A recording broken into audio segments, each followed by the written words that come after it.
Thank you, Jesus. God is good. And all the time. Hilihin ko po yung mga nasa likod na pumunta dito sa mga bakandisara. Pwede ba tayo mag-adjust dahil konti lang tayo? Sige po, kung may bakante ang iyong harapan, pumunta ka sa harapan. Okay, hindi tayo mag-start ng dalawang po sa dalawang buwan na yan. Sige pa po. Kunin mo na ang harapan. Praise God. Ay, tingin ko po ulit kayo na tumayo. Manalangin muna tayo muli sa ating pagsimula ng pag-aaral. Smart heads, mga kapatid. Lord, we thank you, God, for this night, Lord. Salamat po sa iyong pag-iingat sa amin, sa pagpunta, Panginoon, dito sa bahay ng Panginoon.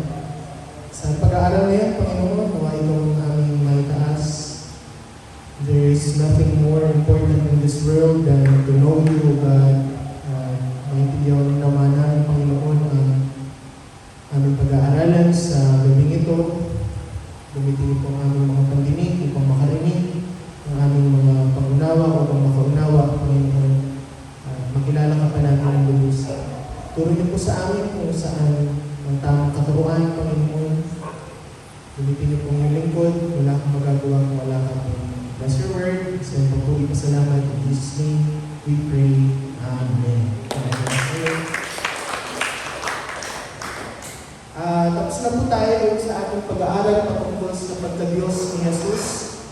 We are still on the series, mga kapatid. Wala siya. Lagay niyo lang din sa PowerPoint.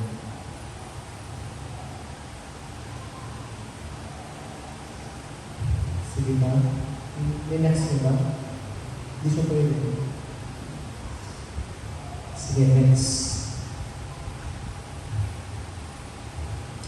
Nandito pa rin po tayo sa series natin, is Jesus Breaking Doubts, praise God. Pinag-uusapan pa rin natin kung si Jesus ba ay Diyos o tao.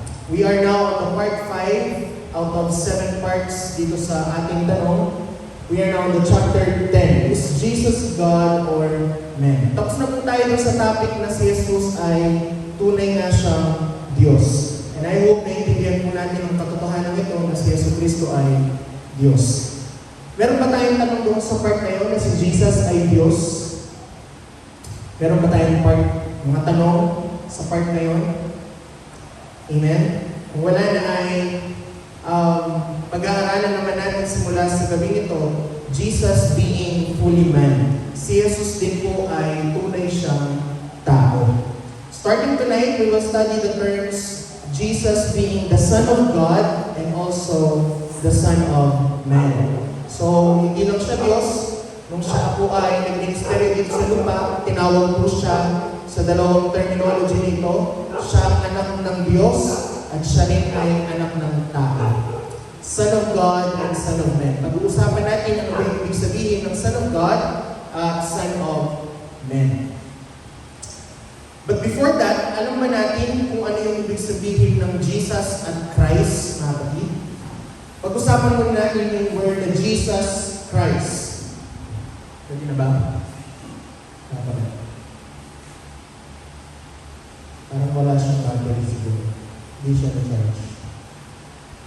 Hindi siya siguro na-charge. Sige, iyan nyo na lang. Manual nyo na lang naman. Hindi pa rin. Okay.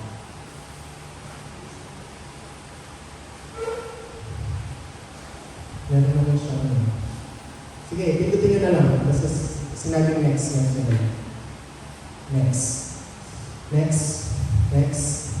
Okay, next. So on Jesus, mga kapatid, Jesus is the Greek version of the Hebrew word Jehoshua or Yeshua, which means Jehovah Savior. Yan po ang ibig sabihin ng Jesus. When we pray, mga kapatid, let's make sure, katulad po ng sinabi ni Pastor sa kanyang preaching last Sunday, na merong mga taong ang pangalan din ay Jesus. So when we pray, we need to consider speaking or saying or declaring the whole name of our Lord, which is Jesus Christ. Yung Christ po ay apelido. Ang Christ, next, ang Christ po ay Greek equivalent ng Hebrew word na Messiah. So yung Messiah, Hebrew word, yung Greek word ng Messiah ay Christ, which means the anointed one.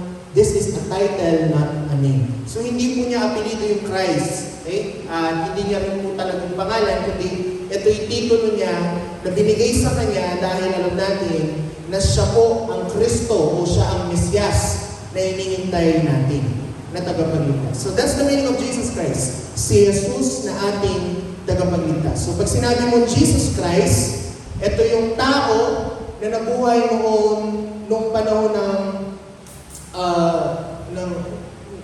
ni King Herod, mga kapatid, at siya po ay nabuhay dun sa tinatawag na Nazareth. Amen. So Jesus Christ, ibig sabihin si Jesus na ating tagapagligtas. Now we fully understand that Jesus is fully God and also fully man. Yung fully God and fully man, they are inseparable. Ibig sabihin, hindi siya pwedeng paghiwalayin. Hindi natin pwedeng sabihin na Diyos Anak at Diyos Ama.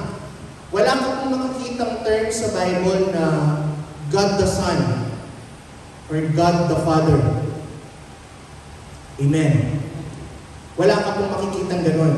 Ang makikita mo lang ay we have God, we have Father, we have Son of God, and we have Son of Man. So pag sinabi natin Jesus Christ, pag tinatawag natin si Jesus Christ, we are actually indicting na tinatawag natin yung kanyang pagka-Diyos maging yung kanyang pagkatao. Dahil yung kanyang pagka-Diyos at yung kanyang pagkatao, they are inseparable. Hindi sila pwedeng paghiwalayin. Kasi ang ibang mga katuruan, sinasabi nila, so si Jesus, mayroon siyang dual nature. So gagawin nila, mayroon siyang dalawang persona. Narinig niyo na po ba yung term na persona? 3 persons in 1. Kaya sinasabi nila 3 in 1. Ginawa nilang copy si Lord.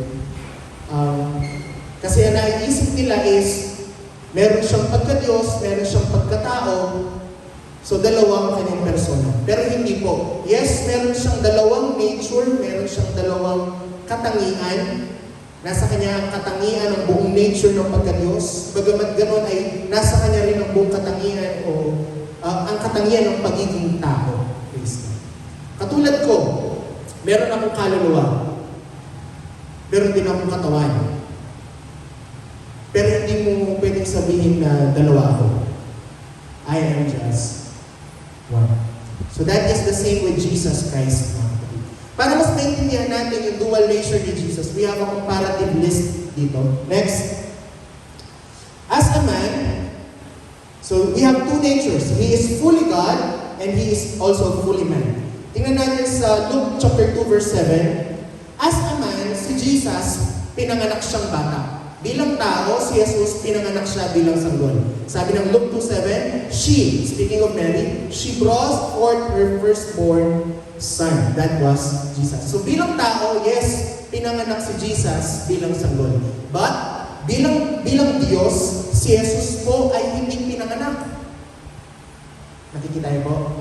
Bilang tao, pinanganak si Jesus na sanggol. Pero bilang Diyos, hindi siya pinanganak. Bakit? Sabi ng Revelation 22 verse 13, I am, dito nagsasalita si Jesus, I am the Alpha and the Omega, the first and the last. Ibig sabihin, walang nagpanganak sa Kanya. So bilang tao, pinanganak siya, pero bilang Diyos, hindi siya pinanganak dahil siya ang Alpha at siya ang Omega. Bilang tao, sabi ng Luke 2:52, bilang tao, si Jesus ay lumaki. He grew mentally, physically. Sabi ng Luke 2:52, Jesus increased in wisdom and stature. So bilang tao, yes, lumaki siya. Pinalaki siya ng kanyang mga magulang. Pero bilang Diyos, sabi ng Hebrews 13:8, Jesus Christ is the same yesterday, today, and forever. Si Jesus, hindi siya nagbabago. So bilang tao, nagbago siya kasi mula bata, lumaki siya, nagbago ang kanyang itsura. Amen? Pero bilang Diyos, hindi siya nagbabago. Siya ang kahapon, ngayon, at ang bukas. Bilang tao, sabi ng Matthew chapter 4 verse 2, si Jesus ay nagutom. After fasting 40 days and 40 nights, Jesus was hungry. Si Jesus po bilang tao, siya'y nagutom. Pero sabi ng John 6:35, bilang Diyos, sabi ni Jesus, I am the bread of life. He that cometh to me shall never hunger. Pero bilang Diyos, siya ang tinapay ng buhay. At ang lalapit sa Kanya ay kailanman hindi na magugutom. Nakikita niyo po ba? So bilang tao, nagutom si Jesus. Pero bilang Diyos, siya ang tinapay ng buhay. Bilang tao, si Jesus ay nauhaw. John 19:28. After this, Jesus, knowing that all things were now accomplished, that the scripture might be fulfilled, saith, I thirst. Another instance in John chapter 4. Hindi natin nalagay dyan, pero nung naglakad siya, amen, mula Galilee, dumaan sila ng Samaria, yung Samaritan woman, nakita niya doon, umupo siya sa well. I believe you know the story. The Samaritan woman. Yung nanghingi siya ng tubig doon sa babae na nandun sa balon. Kasi nauuhaw siya. So bilang tao, si Jesus ay nauhaw. Pero in John chapter 4 verse 14, si Jesus bilang Diyos, sabi niya, whoever drinks the water that I give them will never thirst. Siya ang tubig ng buhay. So bilang tao, nauuhaw siya, kailangan niya ng tubig. Pero bilang Diyos, si Jesus ay siya ang nagbibigay ng tubig ng buhay. As a man, bilang tao, si Jesus ay napagod. John 4:6, now Jacob's well was there, Jesus therefore being weary this journey, sat on the well, and it was about the 6th hour. Being weary, no? Tired as he was, sabi ng NIV. Pero bilang Diyos, siya ang nagbibigay ng kapahingan. Sa Matthew 11:28, come unto me, sabi ni Jesus, I will give you rest. Lahat ng napapagod, sabi amen. So lahat ng napapagod, pwede tayong lumapit sa Diyos, kay Jesus, at pwede niya tayong bigyan ng kalakasan. Siya ang ating kapahingahan. Pero, yun ay yung pagka-Diyos niya. Pero sa kanyang pagiging tao, napagod din po si Jesus. Bilang tao, si Jesus ay nanalangin. Luke chapter 22, verse 41. He was withdrawn from them about the stone's cast and kneeled down and he prayed. Bakit ko ito pinapakita sa inyo? Kasi ang mga ibang katuruan, papakita lang nila sa iyo, si Jesus napagod, si Jesus nauhaw, si Jesus nagutom, si Jesus nanalangin, si Jesus pinanganak, o hindi siya Diyos, tao siya.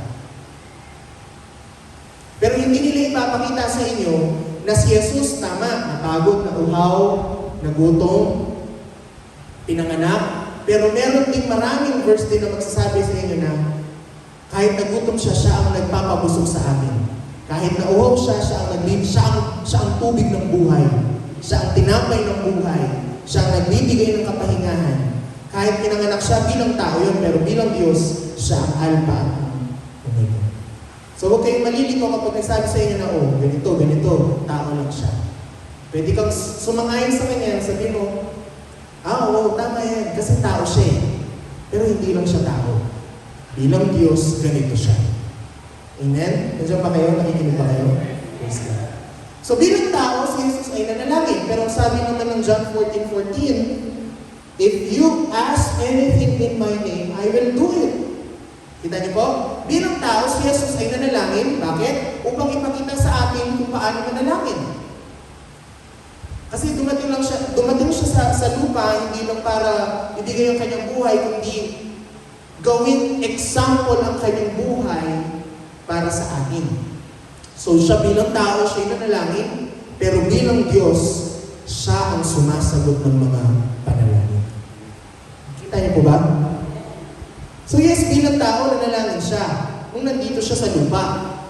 Pero sa kanyang pagiging Diyos, yung panalangin, siya rin ang sumasagot. Bilang tao, John 19:13, as a man, Jesus was scourged. No? Sabi, Pilate took Jesus and had him flogged. Binugbog si Jesus. No? Nasaktan si Jesus. Nilagyan siya ng koron ng tinik sa kanyang ulo. They slapped him. Sinampal siya. So bilang tao, nasaktan si Jesus. Pero bilang Diyos, sabi ng Matthew 19:2, large crowds followed him, Jesus, and he healed them. So bilang tao, nasaktan siya, pero bilang Diyos, nagpagaling siya. As a man, Jesus died. Bilang tao, namatay si Jesus. Mark 15:37, we know that. Jesus cried with a loud voice and gave up the ghost. No, namatay siya. But as God, pero bilang Diyos, si Jesus po, siya ang resurrection at ang buhay. John 11:25-26. Jesus said, I am the resurrection and the life. Ako ang pagkabuhay at ang buhay. Anyone who believes in me will live even after dying. Kahit mamatay tayo, lahat ng naniniwala kay Jesus, mabubuhay muli. Everyone who believes in me, who lives in me and believes in me, will never, ever die. So bilang tao namatay siya, pero bilang Diyos, siya ang nagbibigay ng buhay. Last, bilang tao, Jesus was a servant. Bilang tao, siya po ay alipin. Sabi ng Philippians chapter 2, but made himself of no reputation, and Jesus took upon him the form of a servant. Sa kanyang pagiging tao, naging alipin po siya. Anong klaseng pagiging alipin? Naging alipin siya ng kamatayan. Kasi ang Diyos hindi pwedeng mamatay. Hello? So kung Diyos lang si Jesus at hindi siya tao, hindi niya tayo matutubos. Kasi ang Diyos hindi pwedeng mamatay. Kaya nga kinailangan ni Jesus na maging Diyos at maging tao. So bilang tao, siya ay naging alipin, pero bilang Diyos, ang sabi ng Revelation 19:16, He announced vesture his tire name with him, King of Kings and Lord of Lords. So si Jesus sa kanyang pagiging tao, siya ay alipin, pero sa kanyang pagiging Diyos, siya ang Diyos ng mga Diyos, hari ng mga hari. Palakpakan natin si Jesus. So kung alam natin yung katotohanan ito, hindi tayo masyadong malilito. Amen. Hindi tayo malilito. When we read a statement, kapag nakakita tayo ng statement na ganito, ganyan, isipin muna agad natin kung yung pangyayari ng yun ba ay nangyayari kung sa realm na siya ay Diyos o siya ay tao. Kapag nagutom siya, tao siya eh. Hello? Kapag napagod siya, dahil tao siya. Pag nauhaw siya, nanalangin siya, nung namatay siya, yun ay dahil tao siya. Pero nung nagpatawad siya, Diyos siya. Kasi ang tao, hindi naman pwedeng sabihin na, oh, ikaw, Onel, pinatawad ka na sa iyong kasalanan. Wala ka ng kasalanan. Hindi naman pwede magsabi ang tao na gano'n. Pero si Jesus, multiple times in the Bible, Jesus forgave sins. So sa mga pagkakataon nagpapatawad siya, Diyos siya. Nung ginawa niyang alak ang tubig, Diyos siya. Nung nagpakain siya ng libo-libong mga tao, yun ay dahil Diyos siya. Nung lumakad siya sa tubig, nagpagaling siya ng may sakit, binuhay niya ang patay, sinabi niyang babalik siya at kukunin niya tayo, yun ay dahil Diyos siya. Pero bagamat Diyos siya, si Jesus din po ay tao. Now, ang tao, paano mo masasabing, Brother Carl, paano mo masasabing ang isang tao ay tao?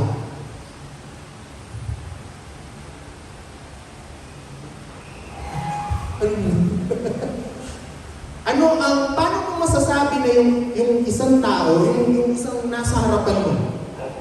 Kumari, tingnan mo si Pastor Romel. Paano mo masabi na si Pastor Romel tao? Kapag namatay na siya. So ngayon, di mo pwedeng sabing tao siya.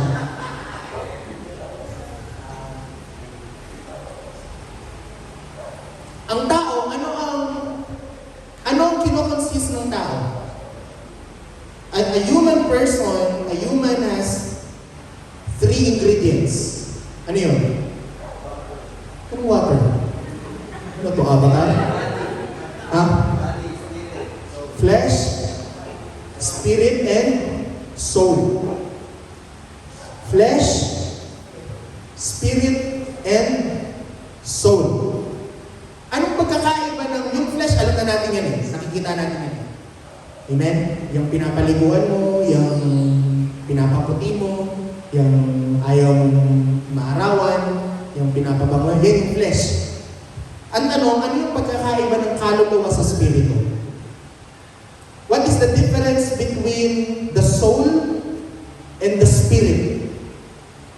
Kasi ang tao, sabi natin, may laman, may kaluluwa, at may espiritu. Anong pagkakaiba ng espiritu at ng kaluluwa? Marami nang umiiwas ng tingin. Mamo. Hindi si Mamo, hindi kita tawag si Mamo.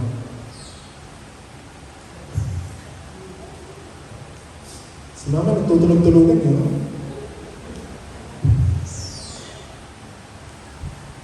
Tingnan natin yung spirit. Next. Ang spirit, ay ito muna pala. Balik mo, yung tanong natin. Ang tanong natin, kung si Jesus ay tao, si Jesus ba may kaluluwa? Sabi natin, ang tao, para maging tao, may laman dapat, may kaluluwa at may spirit. Ang tanong, si Jesus ba may kaluluwa? Amen. Nakakaramdam siya ng gutom. Yun yung sa laman niya yun, flesh. Nakakaramdam siya ng gutom, nauuhaw siya, yun ay dahil nasa laman siya. Pero ang tanong, may kaluluwa ba siya? Kasi ang kaluluwa, hindi naman nagugutom eh. Hindi naman nagugutom ng physical na gutom. Maraming nagugutom siya sa presensya ng Diyos, pero amen? So si Jesus ba may kaluluwa? Tingnan muna natin yung pagkakaiba ng espiritu at ng kaluluwa. Sabi, pag sinerge mo yung word na spirit, spirit is immaterial. Ibig sabihin ng immaterial, hindi nakikita. Immaterial. No? Hindi siya material. Not material. Energy that connects us with God. Kaya nga may tinatawag na may mga taong they are spiritually dead. Amen? And they are, tayo na nandito, I hope, and I pray that we are spiritually alive. Amen. Ano yung ibig sabihin na yung tao ay patay yung kanyang spiritual na pamumuhay? Ang ibig sabihin nun, that person is not connected to God. Because yung spirit, it is your connection with the Lord. Now, not all spirits are good. Amen. Bakit minsan nakakaramdam ka ng takot pag nasa dilim? Kasi yung nananahig sa iyo hindi yung espiritu ng Diyos, kundi yung espiritu ng kalaban. So, spirit is something that influences you. No? Yung espiritu, ito yung bagay na nag-i-influensya sa iyo. Kapag hindi ka marunong magpatawad, the spirit of unforgiveness is in you. Kapag madamot ka, yung espiritu ng karamutan nasa iyo. Amen. Hindi mo pwedeng sabihin yung kaluluwa ng karamutan. Hindi. Yung espiritu, because spirits influence. Kapag yung lagi mong kasama, ganito, ganyan, ganun ka rin. That because you have, the spirits influence people. Ang sabi ng Bible, kapag pinapasok mo ang isang masamang spirito, magdadala siya ng 7 pa. Tama? Sabi ng Bible, pag pinapasok mo ang isang masamang spirito, binuksan mo ang iyong sarili para sa 7 pang ibang spirito. Hello? Kaya nga tayo, dapat nag-iingat tayo. Sa kakaselfon natin minsan, kung ano ng spirito na yan pumapasok sa atin. Tama ba? Lahat ng mga espiritu ng mga celebrity, influencer, sa Facebook, sa TikTok, lahat yan nasa iyo na. Kaya pag tinignan ka, hindi na spiritu ni Lord yung nasa iyo. Nililim lang mo lang sarili mo. Espiritu na ng TikTok. Pwede kang nag-church, pero ang nasa iyo, espiritu na ng TikTok. Because spirit influences you. Amen. Ano naman ang kaluluwa? Next. Soul is also immaterial, hindi mo nakikita. It is the principle that consists a man's will, purpose, mind, and reasoning. In short, yung kaluluwa, yun ang tunay na ikaw. Hello? Yung kaluluwa yung nagde-decide kung anong espiritu ang papapasukin niya. So yung kaluluwa, yun yung mismong ikaw. Yung laman, yun lang yung nakabalot sa'yo. na nakikita mo. Pero yung tunay na ikaw, yun yung kaluluwa mo. Yun yung nagdi-decide, yun yung may will, yun yung may purpose, yun yung may reasoning. Yun yung tunay na ikaw. Kaya nga ano ang mapupunta sa impyerno, ano ang mapupunta sa langit? Yung kaluluwa mo. Kasi yung spirito ay babalik sa Panginoon. Hello? At yung laman ay maiiwan dito sa'yo. So meron kang kaluluwa, ikaw yun. Yung espiritu, marahil iba-ibang espiritu yan, sana Holy Spirit ang nasa iyo. At yung laman ay yung laman. So ang tanong, si Jesus ba merong kaluluwa? Of course, nasa kanya ang laman, nasa kanya rin ang espiritu ng Diyos dahil siya ang Diyos. So si Jesus ba ay merong kaluluwa? Ang sagot ay of course. So hindi siya pwedeng maging tao kung wala siyang kaluluwa. Matthew 26 verse 38, sabi ng Bible, Then saith Jesus ito, saith he unto them, My soul is exceeding sorrowful, even unto death. Sabi ng John Paul 27, sabi ni Jesus, Now is my soul troubled. Nababagabag ang kanyang kaluluwa. So sa kanyang pagiging tao, si Jesus po ay may kaluluwa. Kaya nga si Jesus, kumpletong tao. Hello? Yung kung paano tayong tao ngayon, ganun din siya. Tao siya, mga kapatid. Pero hindi lang siya tao, kundi siya rin ay Diyos. Kung tayo nabibilib, alam ko nabibilib tayo na, wow, si Jesus, Diyos siya, tama, nagpapagaling, ganyan.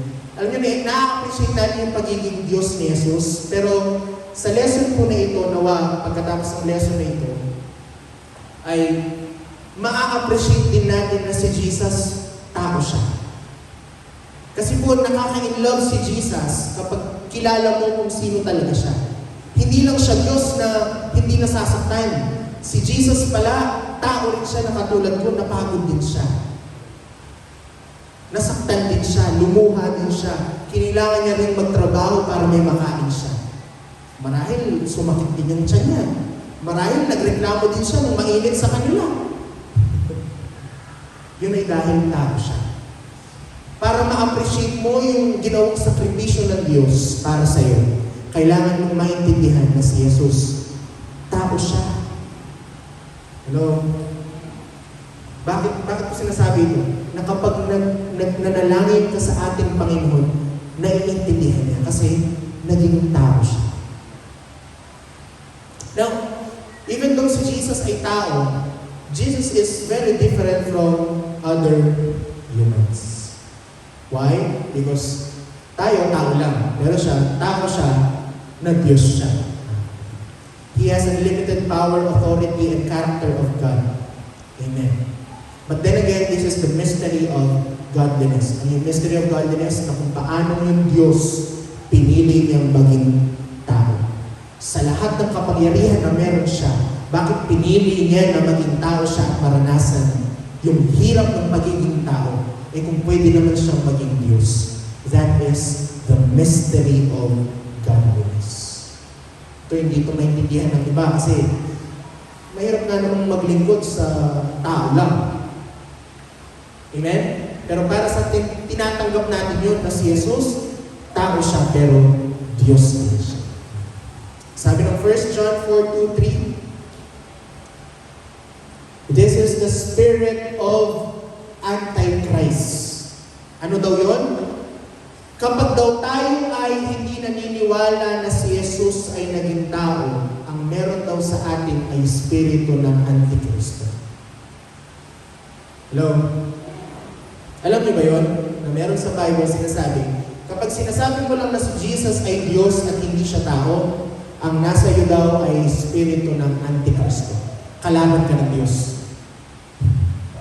So sa atin, tinatanggap, kasi kailangan mong tanggapin na si Jesus ay tao din. Na-appreciate ko mas lalo ang Diyos. Sino dito yung ganun? Mas na-appreciate mo ang Diyos nung nalaman mo na si Jesus, yung Diyos natin, siya rin ay naging tao. What we know is the truth that Jesus are God, and yet He is also man. Now, kung tao si Jesus, another question here, did Jesus also sin as a man? Si Si Jesus ba bilang tao nagkasala? Papa Bear? Hindi. Paano yan? Tao siya eh. Tao si Jesus eh. Si Sister Nicole. Si Jesus ba nagkasala sa kanyang pagiging tao? Hindi. Paano yan? Tao siya, di ba? Paano siya hindi pwedeng magkasala? Tao siya eh. Hindi siya tao, kundi siya nagkakasala. Di ba lahat ng tao nagkakasala? Si Carl. Si Carl nagkasala ba si Jesus bilang tao?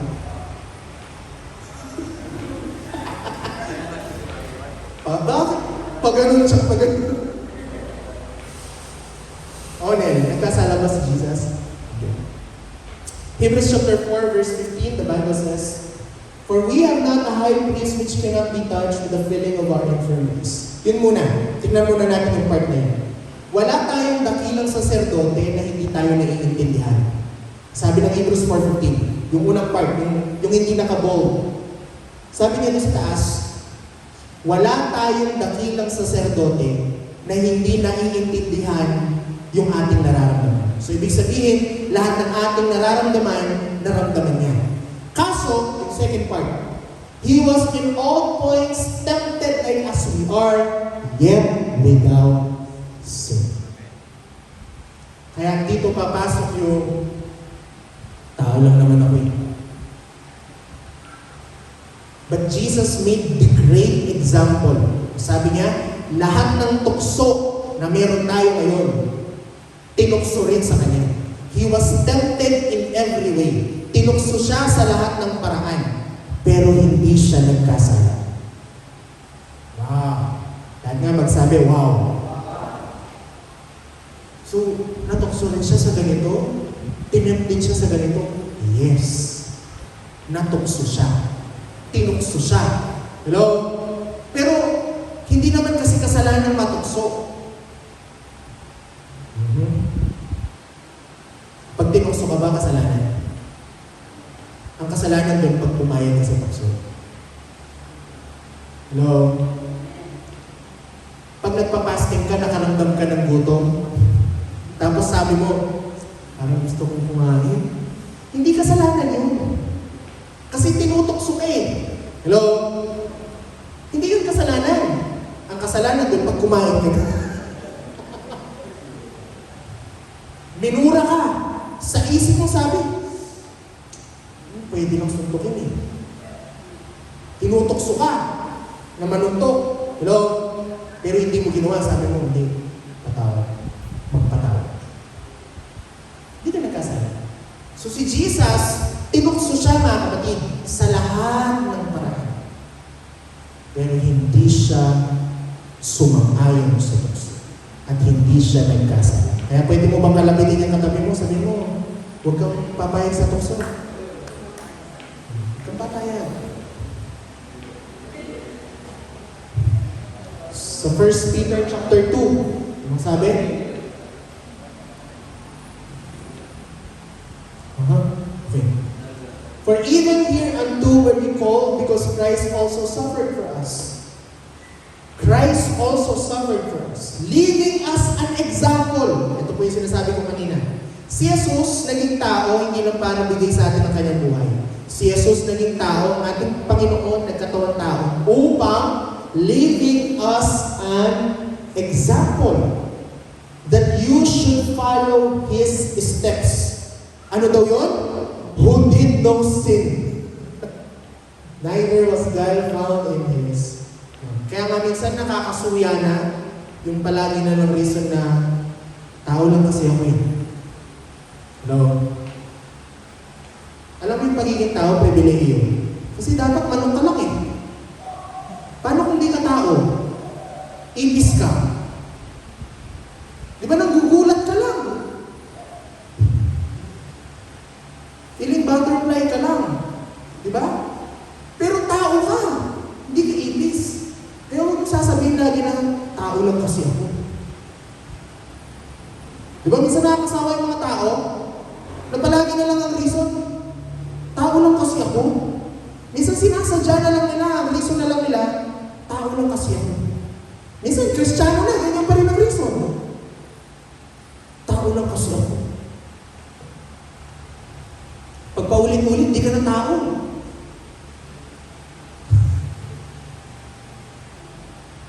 Hello? Kasi ang pagiging tao, pribilehiyo. Bakit pribilehiyo yung masabi? Because ang tao lang ang tanging nilikha sa wangis ng Diyos. You are wonderfully and fearfully made. Hello? Kaya kung puro reasonin mong tao ka lang, huwag mo sabihin tao ka lang, sabihin mo, tao ako. Pag nagkamali ka, sabihin mo, tao ako, babaguhin ko sa iyo. Aayusin ko na. Magpapaayos na ako sa Lord. Kasi tao ako, hindi tao lang kasi ako. Kapag ang lagi mong mindset, tao ka lang, baka hindi ka tao. Tignan mo si Jesus, naging tao. Bakit? Para maging example sa atin na siya'y tao pero hindi siya nagkasala. So, posible. Posible na ang tao ay mamuhay ng may kabanalan sa pulong ng Panginoon. Pero, hindi yung palagi na lang reasoning, tao lang ako. No. You are created in the image of the Holy God. So, sa kanyang pagiging tao, si Jesus po ay hindi siya nagkasala. Si Jesus, tinawag siyang the second Adam. Siya ang pangalawang Adan. Kasi yung unang Adan, siya ang unang tao. Diba? Si Adan, siya ang unang tao. Yung unang Adan ay nagkasala sa Diyos. Pero yung pangalawang Adan, siya yung pangalawang nilikha ng Adan na hindi nagkasala sa Diyos. Sa 1 Corinthians 15 verse 47, the first man is of the earthly. The second man, who is Jesus, is the Lord from heaven. He is the second man, he is the second Adam. Now, kung si Jesus hindi nagkasala, ang next na question ko ay, can we commit a sin? Pwede si Jesus, hindi nga siya nagkasala, pero baka imposible naman kasi sa kanya na magkasala. Gets niyo ba? Kasi iba yung pwede kang magkasala pero hindi ka nagkasala, o yung imposible kang magkasala. Amen? So si Jesus ba, imposible siyang magkasala? The answer to that is no. Posible po sa Panginoong Jesus na magkasala siya. Doon nga sa, nung nag-fasting siya, tinuso siya ng jablo. Amen? 3 times. Amen? He also struggled in the Garden of Gethsemane at sabi niya, kung ako lang yung masusunod, no? Hindi ko na ito gagawin. Let this cup pass over me. But not my will. Let your will be done. Sabi. So sa kanyang pagiging tao, si Jesus po ay natukso. Siya po ay may kakayanang magkasala, pero hindi po siya nagkasala. Why? Again and again, to give us an example that being a man can be, you can be a man and be righteous and be holy na sumusunod sa ating Panginoon. So nag-struggle si Jesus sa kanyang pagiging tao, pero hindi siya nagkasala. The Bible indicates that Jesus had a human will. No? Nung nandun nga siya sa Garden of Gethsemane, sa Luke chapter 22, verse 42, no? Sabi niya, remove this cup from me. No? Sa kanyang pagiging tao, ayaw niya sanang pagdaanan yung sakit sa krus ng Kalbaryo. Pero pinili niya pong sumunod. He was a servant unto death. Palakpakan muna natin si Jesus. Now, what is the importance? Next. What is the importance? Last na to. What is the importance of Jesus having a human nature? Ano yung importansya na malaman natin si Jesus ay naging tao? O siya ay may katangian ng magiging tao? Praise God. Bakit kailangan natin maintindihan na si Jesus ay totoo siyang tao? May katawan na nasasaktan, kaluluwa ng tao at spirito ng Diyos. Meron pong ibang katuruan, there are other teachings or ideologies na naniniwala, they believe that Jesus is a complete God, siya ay tunay na Diyos, pero hindi siya tao. Diyos lang siya. Ito po yung teaching na tinatawag na Apollinarianism. Yan natin bigkasin yan. Apollinarianism. Ang sabi ng teaching na ito, si Jesus ay Diyos, pero hindi siya tao. Kumbaga parang sinasabi nilang animated lang yung kanyang pagiging tao. Parang, if you can imagine, parang ano lang siya, hologram. Parang imaginary lang siya na naging tao. Pero hindi siya tunay na tao kasi nga Diyos siya. Ito yung paniniwala ng ibang tao. That means, nung pinako siya sa krus, hindi naman talaga siya nasaktan. Acting lang.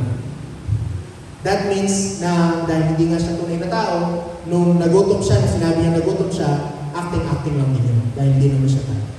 Pero yung idea na ito, yung katuruan na ito ay hindi tama. This is erroneous teaching. False teaching. Kasi hindi pwedeng hindi maging tao si Jesus. Otherwise, walang kabuluhan yung pagiging o yung pagkatubos natin sa krus ng Kalbaryo. Amen. Walang kabuluhan yung nag-fasting siya ng 40 days kung hindi naman pala siya tunay na nagutom. Ano yung mararamdaman mo na nag-fasting si Jesus, nagpakamatay siya sa krus ng Kalbaryo para sa'yo, pero hindi naman pala siya tunay na nasaktan? Diba parang, okay. Amen. But the importance of knowing that Jesus has a human nature ay ito. Mas ma-appreciate mo yung pag-ibig ni Jesus. Na hindi lang siya imaginary human. He was a real human na nasaktan, nagsakripisyo, nagtiis for 33 years ng pagiging tao. Siya ay nagsakripisyo, naging alipin ng pagiging tao, nag-struggle, naghirap. Yun ay para ikaw at ako ay matubos niya sa krus ng Kalbaryo. Yun ay para makakita niya sa atin ang kanyang pagmamahal. If Jesus did not become a man, hindi po siya magiging substitute sa ating mga kasalanan. Amen? Kasi ang sabi ng Isaiah chapter 53 verse 5, ang prophecy ng Isaiah ay ganito. He was wounded for our transgressions, He was bruised for our iniquities. The chastisement of our peace was upon Him. With His stripes, we are healed. Kailangan siyang masaktan, kailangan siyang magdusa upang ikaw at ako ay matubos niya sa ating mga pagkakasala. Hindi niya tayo pwedeng matubos kasi ang pwede lang magtubos sa atin ay kapwa nating tao. Do you remember the story of Ruth? Sino dito yung alam yung story ni Ruth? Sino dito yung LG Ruth? LG ni Mama. Sino yung LG ni Mama dito? Walang LG si Mama? Walang LG dito, Ma? Si Ate Dayan. Yung story ni Ruth, di ba may utang siya? Yung kanyang mother-in-law na si Naomi, tama? Na naging Mara, ba? May utang sila, yung kanilang lupain ay kailangan tubusin ng isang kinsman redeemer. Tawag nila ay kinsman. Dapat isang kamag-anak nila ay magtubos. Amen. Si Jesus po ay tinawag siyang kinsman redeemer, tagapagtubos. Na tayo ay nandun sa utang ng kasalanan. Amen. At ang pwede lang magtubos ay kapwa nating tao. Hindi tayo pwedeng tubusin ng Diyos. Bakit? Kasi hindi siya kinsman. Ay, ibig sabihin kasi ng kinsman, kalahi. Hello? So si Jesus, kinailangan niyang maging tao, ang Diyos kinailangan niyang maging tao, upang matubos niya tayo na tao. Kasi kung Diyos lang siya, hindi siya pwedeng magtubos ng kasalanan. Hebrews chapter 2, verse 17 to 18. Because He Himself suffered when He was tempted, He is able to help those who are being tempted. Now again, I would say this again, mga kapatid. Kailangan natin ma-appreciate yung pagiging tao din ni Jesus. Dahil doon mo lang ma-appreciate yung pagmamahal ng Panginoon. Kasi kung yung Panginoon, Diyos lang siya, hindi mo masyado ma-appreciate eh. Hello? Kasi nothing, parang wala namang mahirap sa Diyos. Amen? Isang gano'n niya lang, nangyayari lahat. Pero sa kanyang pagiging tao, siya'y naghirap, siya'y nagdusa, dinanas niya ang lahat ng kapigatian at sakit bilang tao upang tayo maligtas niya at maipakita niya ang kanyang pag-ibig sa atin. I believe na meron tayong natutunan sa gabi nito kahit medyo oras na rin. Palakpakan natin si Lord. Itutuloy natin ang lesson natin sa pagiging tao ni Jesus. Marami pa tayong pag-usapan yung Son of God, yung Son of Man. Pero dito muna natin tatapusin yung gabi natin. Tayo tayong lahat, mga kapatid. Nagsulat ba kayo kanina? Prayer request, ma'am?